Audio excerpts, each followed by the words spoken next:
페르시아와 제국의 전쟁은 이미 250년 전부터 계속되고 있었습니다.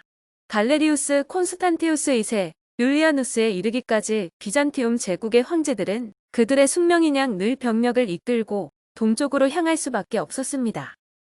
298년 갈레리우스가 나르세스 왕에게 승리하고 40년 동안 평화가 유지되는가 싶더니 나르세스의 계승자인 샤푸르 2세가 보복을 감행했습니다. 콘스탄티우스 2세 시절의 샤푸르 2세는 소아시아로 향하는 관문에 해당하는 아미다 요새를 함락하고 거기서부터 메소포타미아 상류 일대에 강력한 방어 태세를 구축했습니다. 율리아누스 또한 숙명을 따라 직접 페르시아의 수도인 크테시폰 근처까지 진격했습니다. 첫 전투에서 율리아누스는 대승을 거두었지만 이어진 사기 저하와 부족한 식량, 페르시아 군의 초토화 전술, 난공불락의 성벽, 한낮의 열기에 시달리던 제국군은 황제의 강력한 의지에도 불구하고 퇴각을 시작했으나 대규모 기습을 당해 율리아누스 황제가 숨을 거두고 말았습니다. 31살의 율리아누스는 그리스도교를 탄압하고 이미 사멸해 가는 옛 종교에 무모한 시간과 정력을 낭비했고 무리한 원정으로 제국의 재난에 가까운 파멸을 안겼습니다. 중세의 학자들은 그를 악마로, 르네상스 학자들은 비극적인 영웅으로, 18세기 사람들은 그를 철학자로, 낭만주의자들은 그를 고결하고 용감하지만 궁극적으로는 패배한 자로 간주했습니다. 율리아누스의 진정한 비극은 잘못된 정책이나 너무 일찍 죽었다는 데 있는 것이 아니라 그가 여러 가지 면에서 이룰 수도 있었던 위대한 업적들을 안타깝게 이루지 못했다는 점에 있습니다. 지성과 교양, 정력과 근면함, 전장에서 보여준 용기와 지도력, 공적생활과 사생활에서의 성실함과 청렴함, 일체의 신체적 유혹으로부터 초연한 태도, 여러 가지 면에서 이후로도 그를 능가할 만한 군주는 찾아보기 드물 정도입니다. 하지만 불행하게도 결과적으로 그는 실패한 군주였고 능력을 발휘하기도 전에 요절하고 말았습니다. 율리아누스의 죽음으로 군대는 다음날 아침에 한데 모여 후계자를 지명했습니다. 바로 근위대 사령관인 요비아누스였습니다. 그는 독실한 그리스 도교도였고 온화한 성품으로 병사들 사이에서 인기가 높았습니다. 여기에 암미아누스 마르켈리누스는 율리아누스라고 외치는 병사들의 함성을 요비아누스로 알아듣는 오해의 사태로 빚어진 일이라고 말했지만 어쨌든 이 세 지도자의 지휘 아래 제국군은 철군을 시작했습니다. 요비아누스는 자신의 재위연정을 위해 티그리스 강 동쪽의 모든 로마 지역을 페르시아에 양도했고 아르메니아에 대한 로마의 모든 권리를 포기하는 대가로 30년의 평화 조약을 체결했습니다. 요비아누스가 얼마나 굴욕적이었는지는 제국군이 철군할 때 갖은 고생 후 겨우 도시 니시비스에 도착했는데 페르시아에 넘겨준 도시라면서 들어가지 않고 도시 시민들에게 전원 항복하라는 명령을 내렸습니다. 시민들이 자체적으로 방어하도록 예언했으나 황제는 그것도 허락하지 않았다고 합니다. 요비아누스는 안티오크로 가서 도착하자마자 제국 전역에서의 그리스도교의 완전한 권리와 특권을 부활시켰습니다. 율리아누스에 의해 쫓겨났던 아타나시우스는 안티오크로 돌아왔고 황제는 군대와 함께 아나톨리아를 순탄하게 행군하면서 열광적인 환호를 받았습니다. 그러나 이후 콘스탄티노플로 돌아오는 길에 그는 침실에서 죽은 채로 발견되었습니다. 독버섯에 의한 소화불량인지 수체 유독가스 때문인지는 모르지만 암살의 가능성은 낮아 보입니다. 일단 요비아누스가 황제로 등극할 때부터 콘스탄티누스 왕조의 혈통은 끝났습니다. 그 원인은 왕족끼리의 내분으로 인해 남자 혈통이 모조리 사라져버린 것이 컸습니다. 이제 황제 자리는 누구에게나 열려 있었습니다. 요비아누스가 죽자 이번엔 또다시 군대가 발렌티니아누스를 황제로 선출했습니다. 그는 글도 거의 모르고 성미도 급했으며 판노니아의 밧줄 만드는 집안에서 태어나 혼자 힘으로 일반 병사에서 시작하여 높은 계급에까지 오른 입지전적인 인물이었습니다. 그는 독실한 그리스 도교도였으며 이로 인해 율리아누스 치하에서 군생활이 매우 고단했습니다. 또한 매우 잔혹하기는 했어도 탁월한 군인이었습니다. 군대가 콘스탄티노플에 도착하고 나서 그는 그의 동생인 발렌스를 공동 황제로 임명하고 동방을 맡긴 채 발렌티니아누스는 밀라노를 수도로 정하고 서방으로 향했습니다.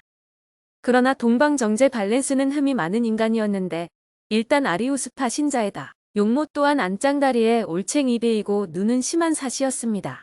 능력도 보잘것없고 잔인한 성품만을 지닌 그를 발렌티니아누스는 전적으로 신임했습니다.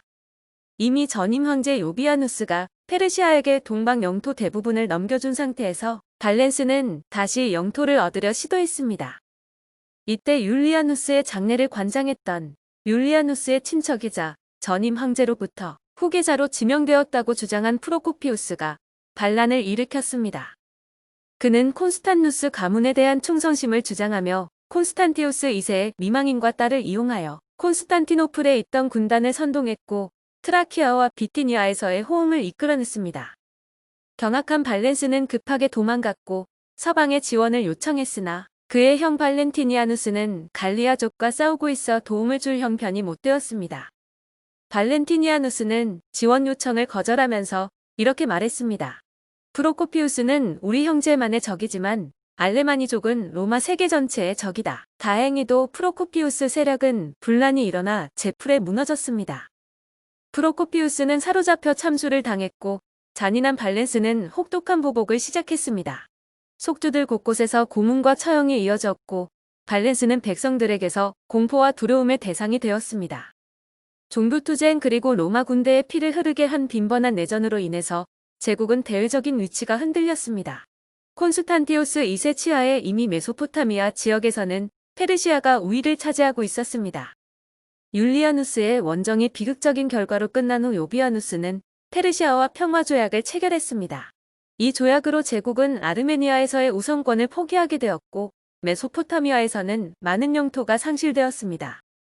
또한 민족 대이동이 시작되면서 제국에는 새로운 문제들이 자라나기 시작했습니다. 이제는 제국 동쪽뿐만 아니라 북쪽 국경 역시 전선의 무대가 된 것이었습니다. 비잔티움의 고질적인 이중, 삼중 전선의 소모적인 투쟁이 드디어 시작되는 순간이었습니다.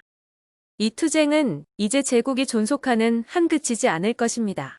그리고 이때부터 전체 역사가 흘러가는 동안 비잔티움은 동쪽에서 흥기하는 제국들 및 북쪽과 서쪽에서 계속 새로 등장하는 민족들에 대항하여 제국이 멸망할 때까지 거의 끊임없이 이중, 삼중으로 싸우지 않을 수 없었습니다.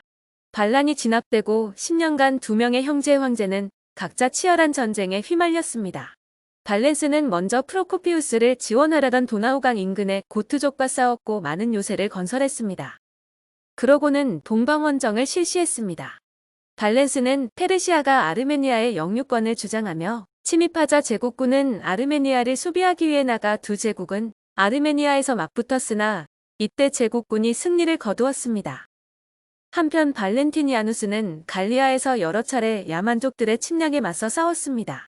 브리타니아에서 야만족들의 침입으로 위기에 처하자 휘하의 거느린 테오도시우스라는 장군을 보내 손쉽게 해결했습니다.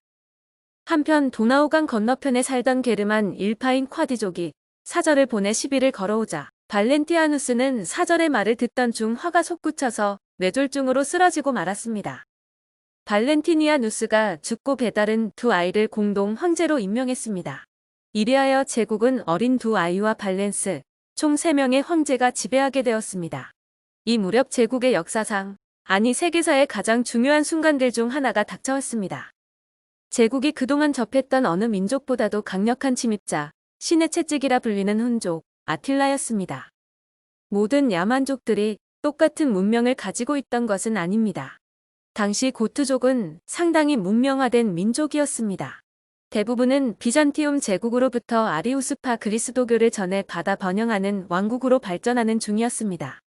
그러나 훈족이 침입하자 동고트족의 왕은 훈족에 맞서 싸우다 전사했고 서고트족은 발렌스에게 트라키아로 이주해달라고 청원하였고 발렌스는 이를 허락했습니다. 그러나 트리카이 총독은 강제로 고트족의 재산을 빼앗고 그들을 거의 기아지경에 내몰았습니다. 살기 위해 반란을 일으킨 서고트족, 트라키아의 모든 고트 부족들은 2년간 발칸 전역을 휘저으며 약탈과 방화를 일삼았습니다. 상황이 악화되자 발렌스는 서방에 있는 조카 그라티아누스에게 지원을 요청했고 서방에서도 지원군이 편성되어 그라티아누스가 직접 병력을 이끌고 발칸반도로 향했습니다. 드디어 비잔티움 제국과 고트족과의 전면 대결이 시작되었습니다. 그러나 행운은 제국의 편이 아니었습니다. 이때 콘스탄티노플은 도시 역사상 최초의 중대한 위기를 맞았습니다. 제국군이 378년 아드리아노플 전투에서 고트족의 전멸 수준의 참패를 당한 것입니다. 동방 황제 발렌스가 서방 지원군을 기다리지도 않고 성급하게 대군을 몰고 나가 야만족을 격퇴하려다 당한 일이었습니다. 황제와 노련한 군 지휘관들마저 사망함으로써 제국의 정치 조직은 와해되었습니다. 2명의 지휘관만 간신히 살아남아 그라티아누스 서방 황제에게 참패한 사실을 알렸을 뿐이었습니다. 그동안 고트족은 콘스탄티노플 성벽 모압까지 들이닥쳐 동방 제국의 영토를 마음껏 유린했습니다. 제국은 언제나 그렇듯 이번 재난도 외교적 수완으로 타개하려 했고 시민들은 성벽 뒤로 몸을 숨겼습니다. 이제 제국의 모든 것은 19살의 그라티아누스에게 달려 있었습니다. 그라티아누스는 한 인물을 떠올렸습니다. 10년 전 브리타니아에서 빛나는 전공을 세운 자와 같은 이름을 가진 자의 아들, 그동안 군을 떠나 은퇴해 있던 자, 그라티아누스는 테오도시우스를 다시 소환했습니다.